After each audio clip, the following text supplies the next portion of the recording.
to ensure an equitable solution to the ongoing Irish Airlines superannuation scheme dispute. 4 minutes. Thanks very much, Ceann Comhairle, and thank you, Minister, for being present in the Chamber. I want to say at the outset that Deputy Peter Matthews has also submitted this topical issue since, I think, every day since the 22nd of October. So I just want to acknowledge that, and it's unfortunate that he doesn't have a chance to speak on it today. I suppose the point I want to make, Minister, the first point is that Aer Lingus was a state company when these contracts were entered into. When pensioners, now pensioners and indeed deferred pensioners paid into the defined benefit pension scheme. And today the government has a 25% shareholding in Aer Lingus, so there is a moral and a duty of care, I suppose, by the government in this respect. What I have encountered from discussing this with pensioners who are on small, meagre pensions is that this is the difference between survival and not. It is a really serious issue. It is literally taking bread from the table of families and of older people, particularly around the city, but in the wider area as well. I believe that pensioners have been abandoned by Aer Lingus, by the DAA, and particularly by Impact, the trade union involved here. It's absolutely outrageous that pensioners were excluded from a decision-making process that affects their own pensions, that others essentially took a decision to benefit themselves, to vote and benefit themselves, while excluding those who would actually take the hit. 70% of Aer Lingus current employees voted to cut pensioners' annual income starting in January 2015. That is, I believe, completely out of kilter with any sort of sense of justice or fairness. I mean, if you look at other unions, if you look at the teachers' unions, the retired members have just as much influence and have an equal say to those in current employment. So it just beggars belief, to my mind, that this has happened.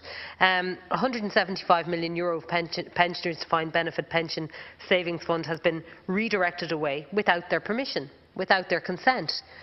They weren't even consulted.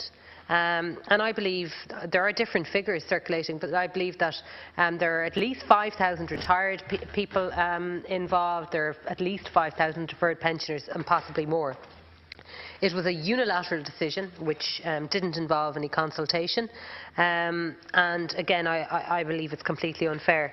Pensioners themselves had no involvement whatsoever in any of the resolution of the IASS deficit negotiations which led to the decision in their cut in income. No involvement whatsoever. They're the only group of members of the IASS pension scheme where the employers, Aer Lingus, the DAA, decided not to provide any compensation to mitigate against this cut in their yearly pension.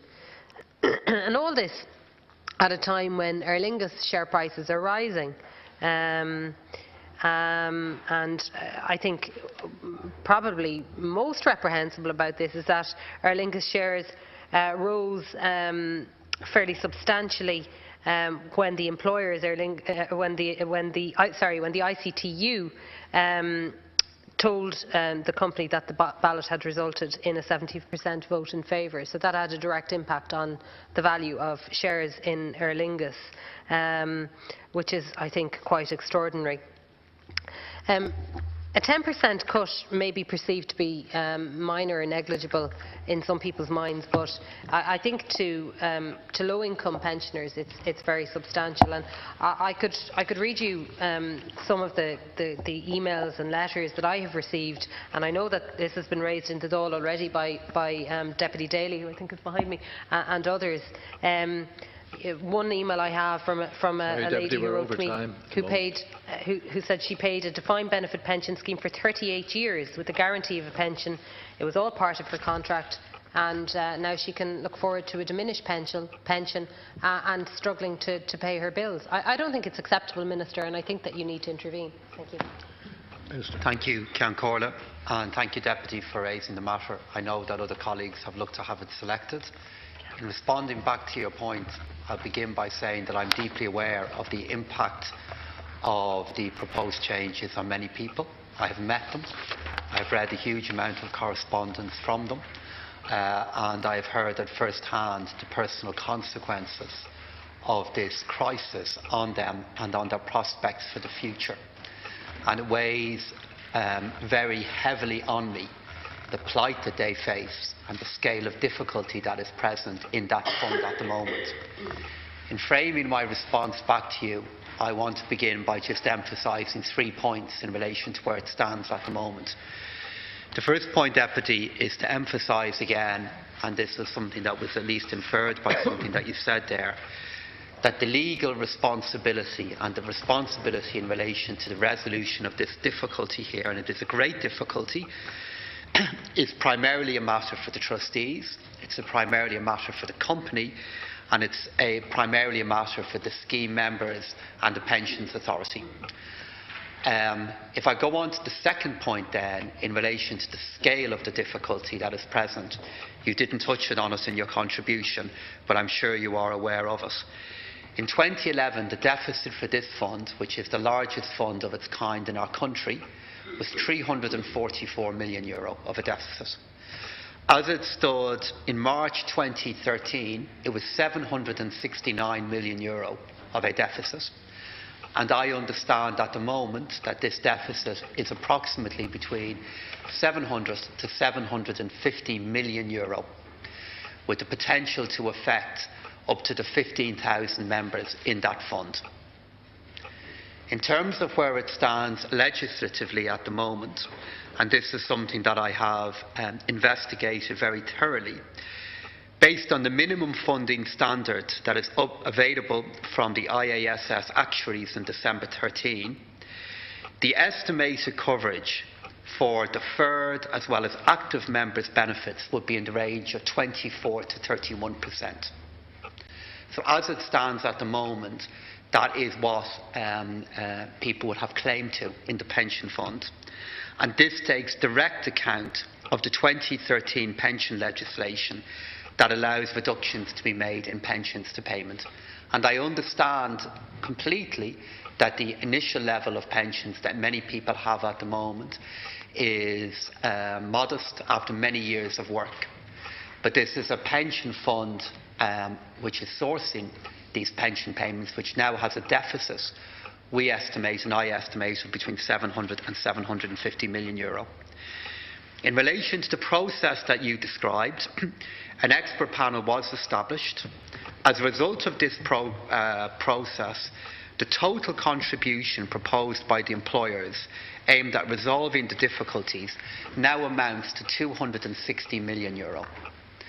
And in relation to a further point that you made to me in relation to the lack of deferrees' share of that additional money, this is an increase in €20 million proposed by the original employers, in addition to the €40 million that was already there, bringing the proposed amount that is made to be available to the deferrees to €60 million. On Friday the 14th of November, the trustees sought approval from the Pensions Authority for funding proposals and requested that I commence provisions to facilitate implementation if approved. The trustees confirmed to me that they believed this was in the best interest of the fund. This was also the view of the expert panel. Thank you. Having considered this, and I'll just conclude in this line, Councillor, thank you, and reflecting on all of the issues involving such a huge deficit, I signed the order. Had I not signed the order, and this was done with the support of government, this would have posed an unquantifiable risk to the entire scheme, which would have had profoundly serious implications for all members of it. Thank you. Thank you. Deputy Creighton. Thanks very much. I suppose one of the questions that I would ask is whether any of the trustees are beneficiaries of the deferred scheme, and that's something that I don't have the answer to, but it's something that certainly arises as a potential conflict of interest. I mean, the reality is that Aer Lingus is now returning a fairly substantial profit and is a company that is commercially doing quite well, yet seems very unwilling to make any serious offer to try to deal with the issue of the existing pensioners as well as the deferred pension arrangements. Sorry, excuse me. It's my iPad actually, apologies, sorry Ken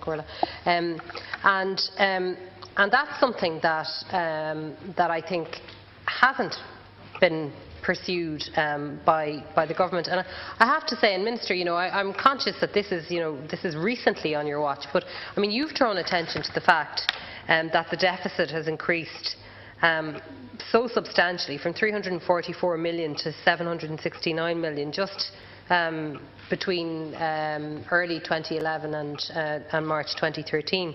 That's under the watch of this government, and the Taoiseach made some comments in relation to this in the Dáil in the last few weeks, which I thought were quite extraordinary. He said, and I quote, that this issue has dragged on for years, it's been allowed to drift, but didn't seem to assume any responsibility for that, or didn't seem to offer or provide any solutions.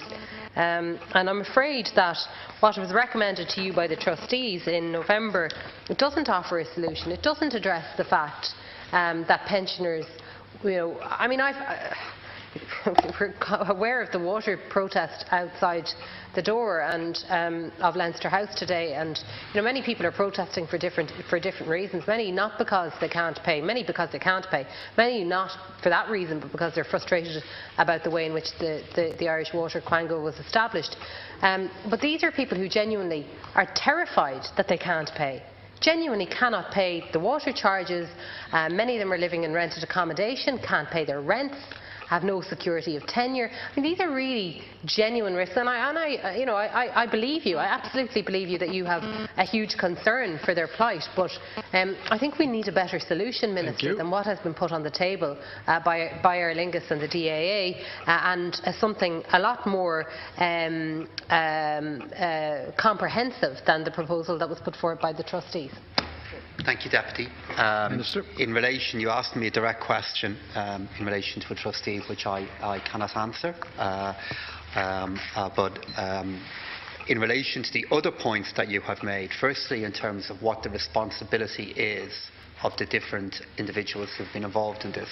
I mean, the implementation and management of the pension fund in the first place is the responsibility of the trustees. It is their responsibility, and I have to recognise that.